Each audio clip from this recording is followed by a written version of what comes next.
how big is that gap between what ERP vendors promise and what organizations are realistically prepared to absorb during that transformation journey? Oh, that's a great question. I actually wish I had a number that I could give you that says, it's 16% of the vol, and I don't know what the number is, but if I had to guess like an order of magnitude, I'd say it's maybe not 16%, but maybe somewhere between like 20 and 40% of the full value gets realized in a reasonable amount of time after the implementation. Now, some organizations will keep working at it. They'll keep improving. They'll keep optimizing. Those organizations are more likely to get up to 60, 70, 80% over time. But the problem is most organizations treat go live as a one-time event. They only got 30% of the value they wanted or expected, but they're going to go back to their day jobs or go on to the next phase of the project without figuring out why are we not getting the value. And the crazy thing is it's usually has nothing to do with the fact that the technology can't do something or that the software vendor doesn't want to provide that capability to a customer. It's, to use your words, I think the way you said it, it's exactly the way you said it. It's that can they absorb it? Clients can't absorb the amount of change that technology imposes on their organization, especially now with technology.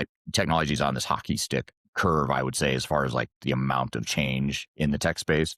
With AI now, it's like we're on the steep curve right now where tech is changing like this, but organizations aren't changing like that. They're changing like this. I mean, they're barely able to change, because, they've been around for 100 years in many cases, or they're thousands of employees. It just is going to take time to turn that ship. And technology will always move exponentially faster than the ability for humans and organizations to change. So for that reason, you're always going to have this delta that I would say if it's 30% today, 30% realization of full business value, I'd say in 5 years, it's probably going to be more like 10% because it's and not necessarily because we're getting less capability, but because technology is going like this, but we just cannot keep up with that. So we're going to get, a smaller piece of that total opportunity immediately anyway. Of course, that creates a long-term opportunity for more improvement, but at least in the short to intermediate term, it's a pretty low number. And that's why sometimes I say, I don't know what your thoughts are on this. I'd be curious to hear, but sometimes I think, what, technology, I don't want to say technology innovation is overrated, but being on the latest and greatest technology, I'd say is overrated. Like being on the most modern cloud AI driven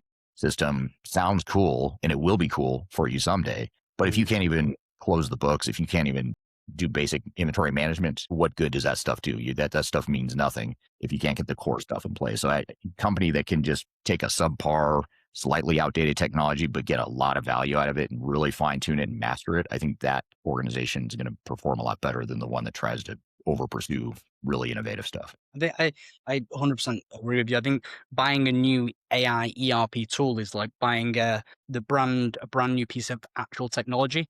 We all know when people buy actual new technology, it has a few bugs, it has a few things going wrong with it. Yeah, the idea is fantastic, but it has that teething stage where you sometimes you want to think, well, maybe I should wait 6 months or 12 months until they fix these bugs till I make that investment. So Right. I think it is that gap between when is the right time to jump. You have that fear of we don't want our business to be left behind. We want to be kept up to date with the latest tools and how they operate. But like you said, it comes with that risk that there might be a few bugs, there might be things that are actually damaging your business rather than taking it to the next level. So yeah, there's a bit of risk with innovation and how you do that and how you manage. But that's why we had to have advisors. That's why these types of businesses exist.